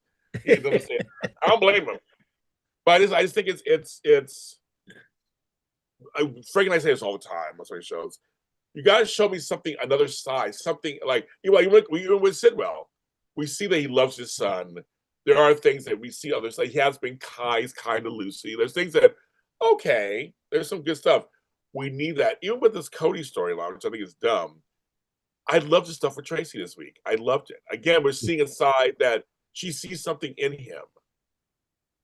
And we got a chance to see Josh Kelly do some acting. It was like, I love it. Him with James. That stuff works for me. It's like, even the rest of the storyline sucks. The whole Molly thing is tired. But I think at least we see they've fleshed him out a little more now. And so I'm hoping they continue so he's not so one note. Yeah. I don't deserve anybody. Let's get past that. Let's see if we can get past that. Because I feel like that's something that we just default to Cody to, where it's like I can't tell Mac he's my father because I don't deserve, a father like that in my life, or he doesn't deserve a son like me. Like we've already gone that road with Cody and the pity party. So Right. look, come on.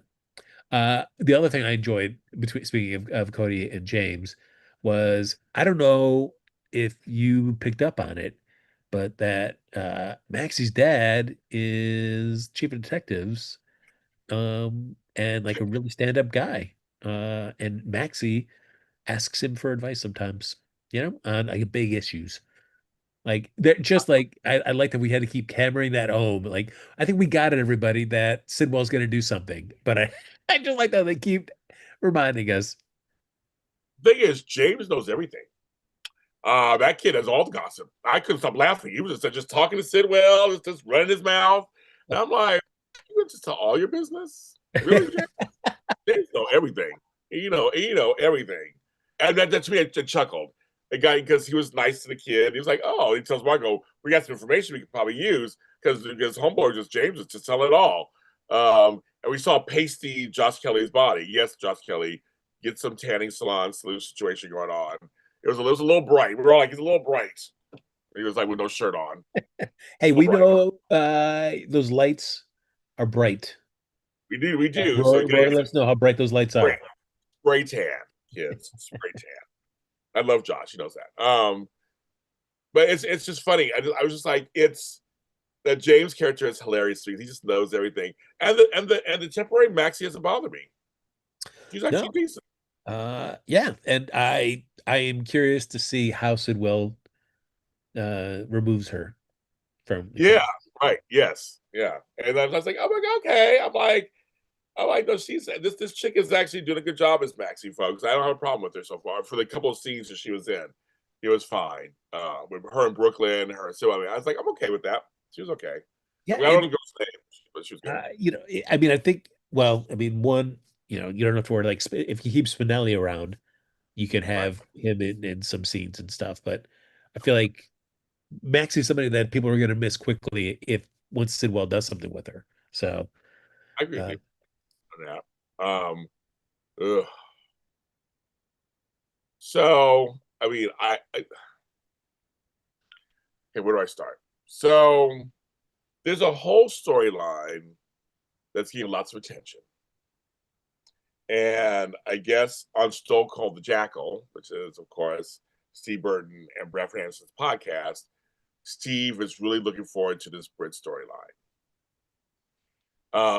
Fans, I see fans online are just like, they're going bizarre because they're picking up where they left off. And Frank, I guess you can attest this to where we left off before the Rocks got him. They thought there was going to be a romance of some sort in there. He had to marry Carly, but then when Sonny came back, I felt like if she hadn't killed her off, they would have naturally probably got to a relationship, I'm thinking. So why not now? People are having a hard time with this. And I'm like, I just have a feeling this was Soap's due to go in a relationship with Jason. That they were actually leaning towards one on some level, so I understand what the problem is. Yeah, and especially post Sonny coming back and pre him going into the Rocks, right, and hiding for a few years. Like I could see Britt not immediately wanting to get back with Jason, just because she still feels hurt about being so easily cast aside for Carly, even though there were a bunch of extenuating circumstances around it. So immediately, yes, but like now, after one, she thought he was dead, and now seeing him back alive, All this time has passed.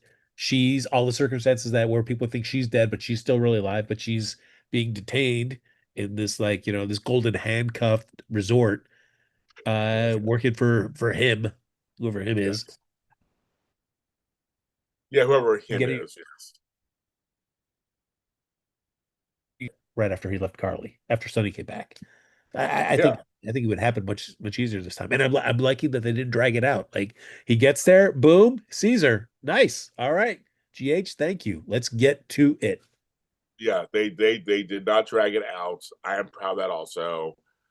Josh saw her right away. Love that also. Yes. Uh, We saw Claudette. Oh, is the little snake in the grass? oh, remember, was that so funny? Remember I said last week what happened to Homegirl? She's back. Thank you, GH. She's back, and she's a double agent. Ooh. So I don't mind that. But here's my problem, Frank. Now, I want to preface before I say this. I want to preface this to say, I want you clipping shit out and get me in trouble. I'm friends with Eden McCoy. That's my girl. I know her since she was a kid. That's my girl. Uh-oh. I'm just not buying her as a WSB agent. I'm having a hard time. And also, speaking of, let's just like really try to direct your attention. The montage of her and Vaughn. So now she has feelings for Vaughn. That's what you're trying to tell us. I see no chemistry between them. I see nothing. I'm just like, it's this story. I have a hard time with her in the storyline. What I liked is in that montage, they montage stuff that we had seen in that same episode. They dropped it again in the montage. Like we know we just saw this 15, 20 minutes ago. What, and you're dropping it in again? Get out of here with this montage. But it was, yeah, I don't know. They're in high pressure situations, James. Oh, 1 second. Daisy Flowers says it is because they're treating it like it's an epic romance. Others say they're not. I don't find they're treating it as epic romance either. I just feel like they're just saying they've got really close on the run. She helped out Jason a lot. They were leading that direction. He had feelings for her, she had feelings for him, but then he married Carly. Yeah. Like there was a cutoff. I feel like they're picking up where they left off. That's kind of how I feel about it. I don't feel like they're trying to make it an epic romance. I just feel like they're finally picking up where it would have went, possibly. Well, well, I wouldn't say it's epic. I think it's more like, what could have been. If you had before when it left, I think they were both like, boy, this could have been something between us if it had been allowed to continue. And so now you put in a situation where it's like the people discovered that the other one is alive. How does that not bring up those feelings like, oh man, boy, if we could actually be together, maybe this would work this time. Right. So, right. I'm not going to say epic, but I'm going to say that there's a foundation for wanting to pursue something. Yeah, I just feel like there's some intense feelings. He thought she was dead, and then also now with Anna filling his head with all this stuff, he thinks she's in trouble. Yeah. So she was there for him. Now it's his turn to be there for her. I feel like that to me, it all makes because folks, Frank and I would call it out. If we think it's something weird, we would call it out. I feel like to me, it's actually natural. Yeah. So Dave Five says, yes, they are. A tagline, the romance you've been waiting for. Well, I don't know if that's epic, but that's some people were waiting for that romance. There's some Jabrit fans out there, I guess. I think I'm one of them. I was definitely bummed when it got cut short for the Jason and Carly have to get married to save the family from Bob. I think it's one of those things it's one of those things where it may not be for you, obviously. Because I mean, trust me, I don't like certain things. But I don't mind. See, I don't mind this couple. For some reason, this couple does not bother me. Other couples bother me. This one does not bother me at all. And for those that do, you could be like James, where he did not like Liz and Franco at first, but after a while, they did grow on you. So maybe that'll be the case with Jason and Britt. You may not be. Yeah. So my thing is, I wasn't a Frizz fan from it. No Frizz fans hated me because I wasn't a Frizz fan. But towards the end, I kind of got it. Then they killed him. So there was that. I was never a Her and Finn fan, never. They just messed up that. They messed up that romance so much. I was just like, no, no, no, no, no. I That would be didn't hard work. pressed to find anybody that would say like, "Hey, I was a Finn and Liz fan." That was rough. But Oh, Jabrit, I don't care. I have no problem with them. I just really don't. I have no problem with them. At all. But folks have a problem with them. I don't have a problem with them. I just but it was I'm glad how quickly it's going. Me too. I'm glad it's going fast, furious. We don't need to go off for weeks. It's just like let's get her back to Port Charles. Let's find out we may have to find out who he is, but let's get her to Port Charles. We can figure that out later.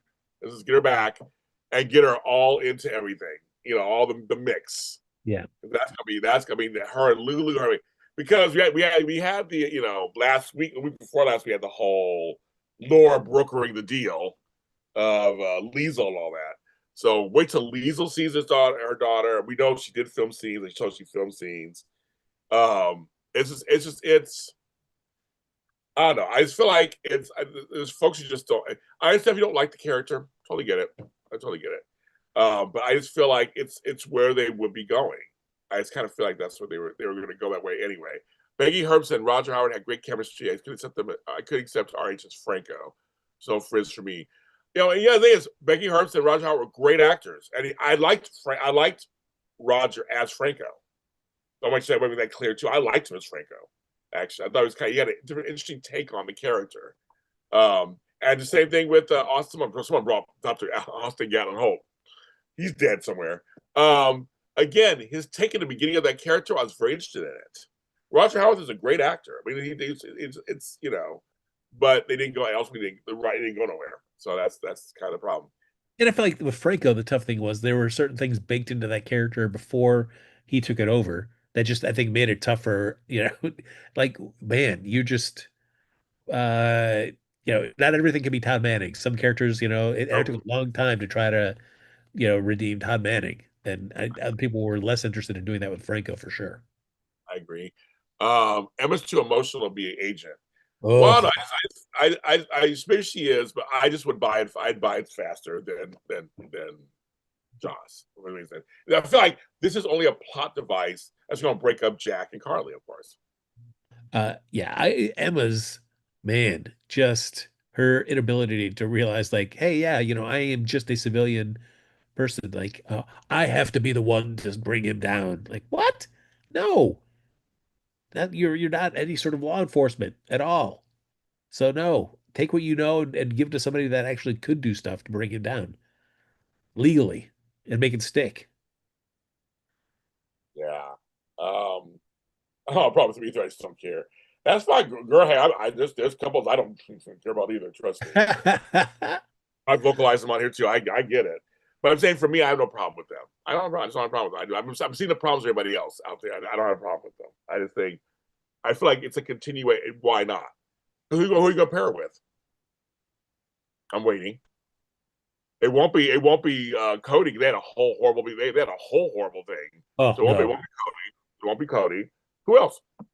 Not Michael. That's not. There's no reason for them to be together. That's not going to happen. Who else? Nobody. Nobody. No, no. Isaiah. I mean, they can be doctors together. I mean, I don't know. So I just think, who knows? But I feel like the vehicle is going to happen is that Carly's going to find out about Joss. Obviously, that has to happen, and her and Jack are going to have a big fight. But hopefully not until after this weekend when they get away, get their freak on. Yeah, but I like that. I like that Anna calls him out. I was like, you're exhibiting things you haven't exhibited before with Carly, and that's a detriment to being an agent, which I don't mind that either. That part I don't mind either. And here's the thing: this guy Chris McKenna is kind of grown on me. He's fine. I mean, the other guy had more charisma, but he's fine with me. With Carly, I mean, he's fine.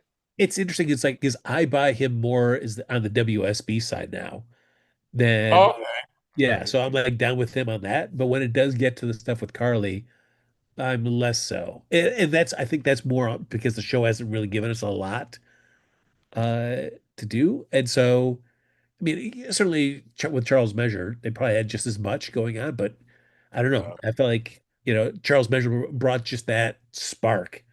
That was great. And that's not saying Chris McKenna doesn't have that spark, but maybe he just needs like the fans need a little, at least for me, some longevity or in those scenes. We need some more scene building between those two in a romantic sense to make me like, oh yeah, I'm invested now.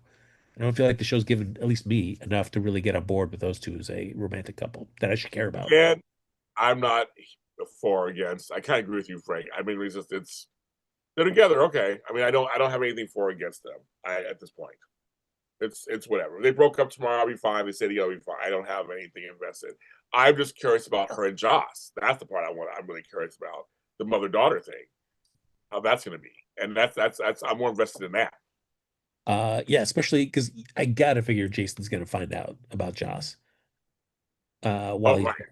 So, how does but he really can't really say anything because he doesn't want to betray Anna.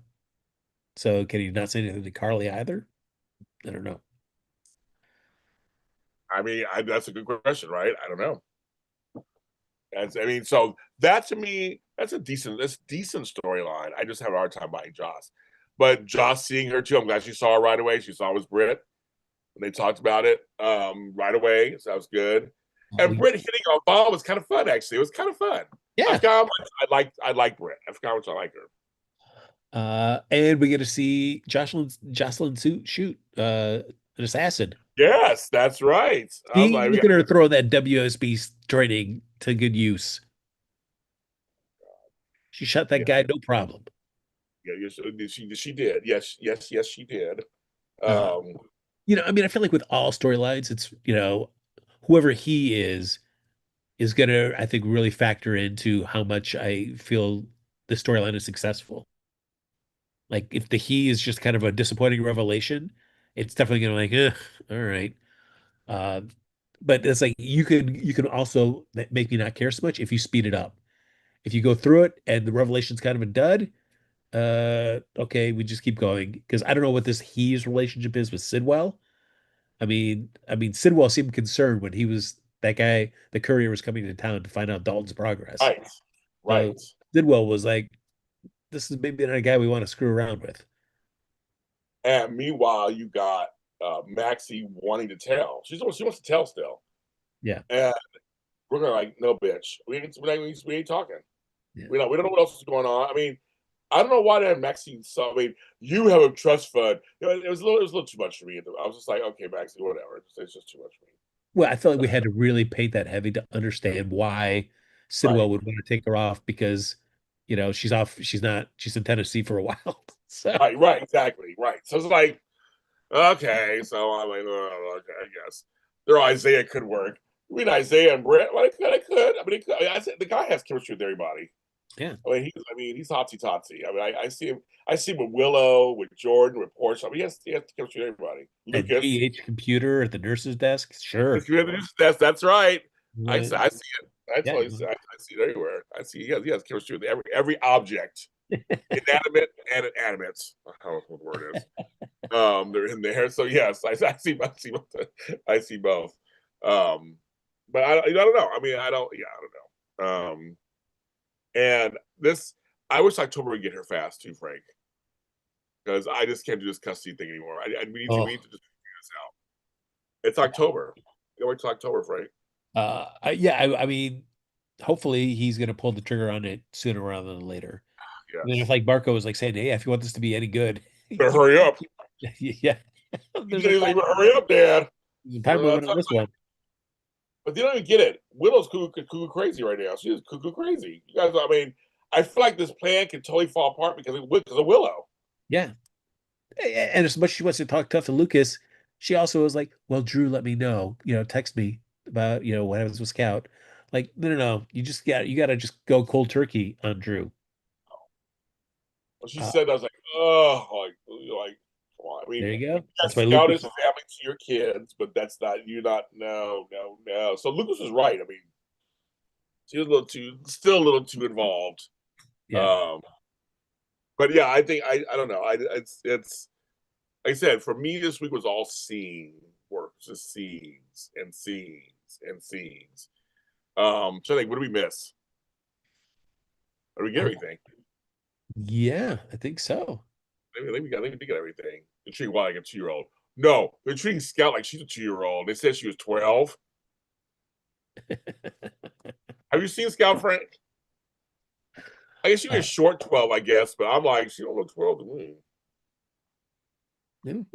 She's got the youthful appearance. Okay. I'm like, sure, Frank. I was like, well, you know.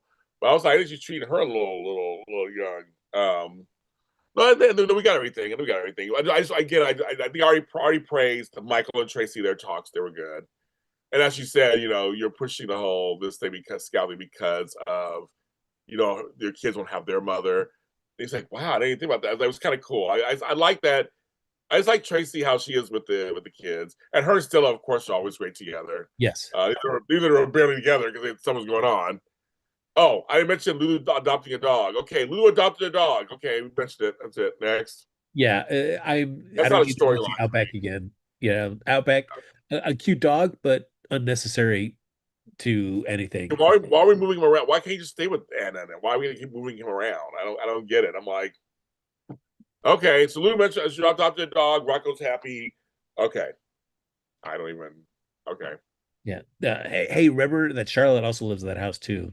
But we'll never see her hardly. Charlotte. Yeah. Who that is? Who that is, Frank? I will give props to Ginny Francis. She brought the heat in that scene with Liesel and Dante. Oh, yes, she did. Yeah. Oh, yes, she stepped in. Totally stepped in. She literally stepped in front of them, in front of Lulu, and then Dante came in and stood back there while she laid the law down. Oh, she did. Ooh, I love what Laura does. I like Laura. Laura. See, here's about Laura, folks.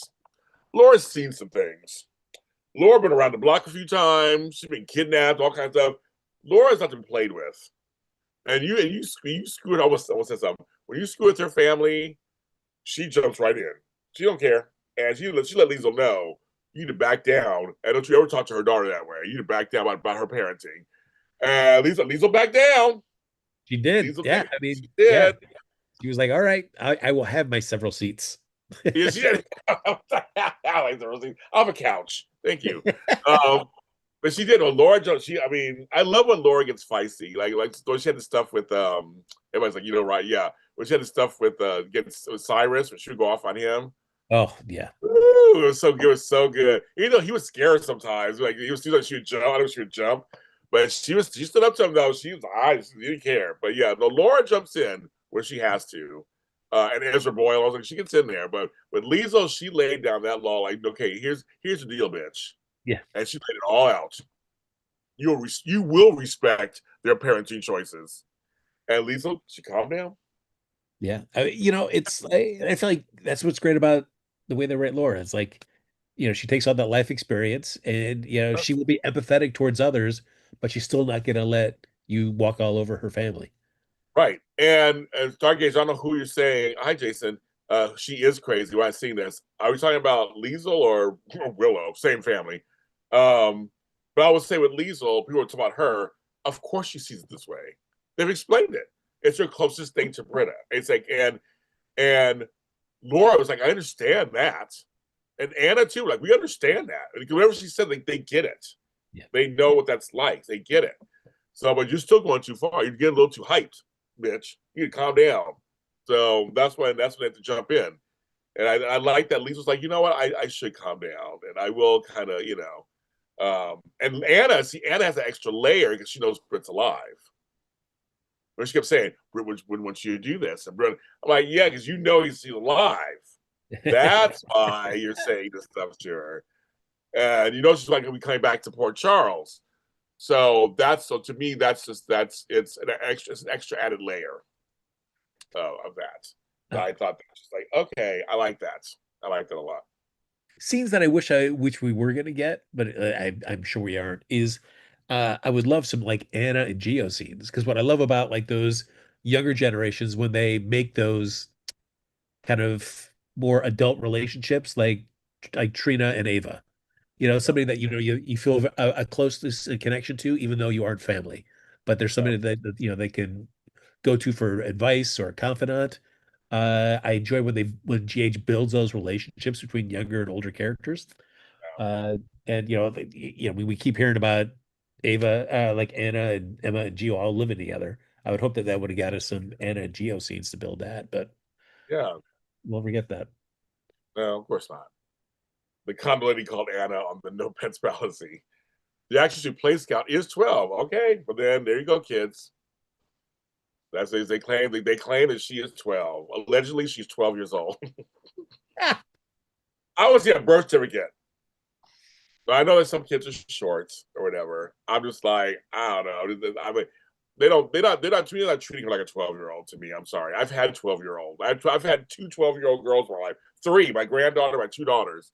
I don't know. It just seems, I don't know. It's not, she seems younger than that to me. Yeah, I can see what you're saying. I mean, admittedly, I guess this works to the storyline's benefit. Like, we haven't seen Scout hardly at all, which also explains why everybody else is like, yeah, where the hell is Scout? Yeah, like we said for a while, they're bringing her up now. So it's good. So I know the kids have a whole different work schedule. We know that, and now school's back in, so I know it's kind of like it's all different. But yeah, I'm sorry, dogs renamed Scout. Which that happened on Sex and the City. Doggy Scout, and then Steve named his bar Scout. It's a whole thing. So yeah, it's about that. You haven't mentioned Michael knowing about Daisy this week or the last. I don't know what about Daisy. I mean, where Michael and Dante were talking about, like, oh, I could look about some of the other cameras on that date leading up to the Quartermain estate, and then if we saw Willow on those cameras, that can help solidify that she could have been the one sneaking onto the Quartermain grounds, messing with Daisy. Oh, yeah. Okay, now we mentioned it. Okay, I don't know where they're going with this story either. I mean, until we actually get something, Yeah. I don't know. There's like just talking about doing something scenes don't do much for me. Yeah, same here. So okay, now we mentioned it, but I don't. To me, there's no movement on that either. So I don't know what that means either. I want action.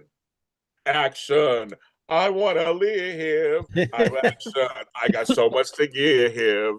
I want to give it. It's a little disco for you. I don't have the rights. That's all I can sing to you right now. I don't have the rights to your song. Liesl said to Nina she will step back for now. Okay. I don't know. I don't know. I don't know. Charlotte's is in mothball somewhere. I know. I'm like, I don't. That's. Yeah, they're showing Danny. They're showing Rocco. They're showing other folks. Yeah, I don't know why. Like, it was so important to get Charlotte back. Right. I haven't seen anything with her. And we haven't seen Avery in a while either. Yeah. Where's Avery? Oh no. Oh no. The whole thing about that, Avery, where So I mean, that's This is where we'll end the show, you guys. We did 2 hours of the show. We gave you Carlo Rota and his wife. What more do you want from us? Yeah, let's give it up for Carlo. Yes, thank you for Carlo and his wife. So, folks, we'll be back next week with, like I said, 2 legends coming on. We'll have a good time doing that next week. So we'll be here. All 3 shows will be here next week. So we'll be doing that. And then we'll take a break for Labor Day weekend. Taking a break. Michael knows Willow did it. We actually, Amaya, we did mention that last week. We didn't mention this time. We did mention that we did talk about it last week. Amaya's coming in. It's an important part of the story. Michael knows Willow did it. Well, we talked about that last week, actually. Now it's just all about trying to find, like, is there proof? Is there evidence? Because it's like one thing. Find the evidence, all that stuff. Yeah. So okay. Again, so now we mentioned it again. There you go, kids. I don't know why people do this to me all the time. We'll be back next week. Show, James, and they care about it being. I know. They feel it's very important. I want to tell you guys something. I'm just going to tell you guys something. Uh-oh. This show is not a strict recap. I'm just going to tell you that. If we miss something, we miss it. If we don't talk about it, we don't talk about it. It's not a strict recap. It's a reaction to storylines that we want to talk about. That's on the show. So there might be times we miss something. I don't talk about it in detail. There's reasons for that. If you want strict recaps, go to sheknowsoaps.com or soapnetwork.com. They'll give you straight up recaps. For us, we're here to bring you guys together, have some great talks, some laughs, bring you some guests, and just talk about some of the storylines that go on. I mean, I don't care for every storyline, so I don't have to talk about every storyline. So that's what we've been doing for 10 years. That's what we do. But if you want strict recaps about the show for you, but we will talk about some stuff and most of the stuff. But there's times we may, whatever. So I was like, I want you guys to know that. But we love doing this show for you. And again, 10 years running. We're heading towards our 10-year anniversary next month. So we're doing something, Frank, I guess. That's been talking about GH. Yes, on GH. So I know. So I'm just saying. I know. I'm just letting you know. I'm just letting you know. This. I'm just letting you know where we're coming from. So that's what we're like. Yeah, that's what we come from. There's certain people I don't mention their names on the show. That's all. There are other choices, of course, of GH podcasts. You can always find them. They do things differently too. But I'm also planning another. I forgot a couple of hosts for my soap roundtable. There'll be another edition coming up this week with the hosts from Queers and Soaps and from 66 Harborview Road. I'm working on the night, which night it's going to be. Stay tuned for that. I know I'm like, oh, this is people I missed. There's so many soap hosts out there. It's amazing. It's great. So one more is coming out of that last round. So stay tuned for that. I'll be live either Tuesday or Wednesday night. I'm not sure yet. And I guess tomorrow night, it's me, Candace Mack, and Emily May Heller talking about the travesty that was And Just Like That. We're talking about the series finale. Oh, it's horrible. Oh, it's literally, and I say this, excuse my words, it's literally shitty. That was one of the storylines. I read a recap of that episode, and boy, it sounded rough. I can't imagine watching it. Woo! I couldn't imagine watching it either, kids. And you did it. I did. So I'm letting you guys know we're going to talk about it tomorrow night at 7 p.m.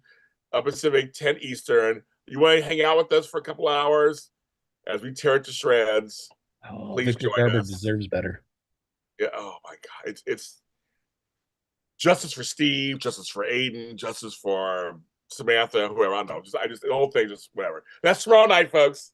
Again, have a great week, and just like that, we're over. Bye.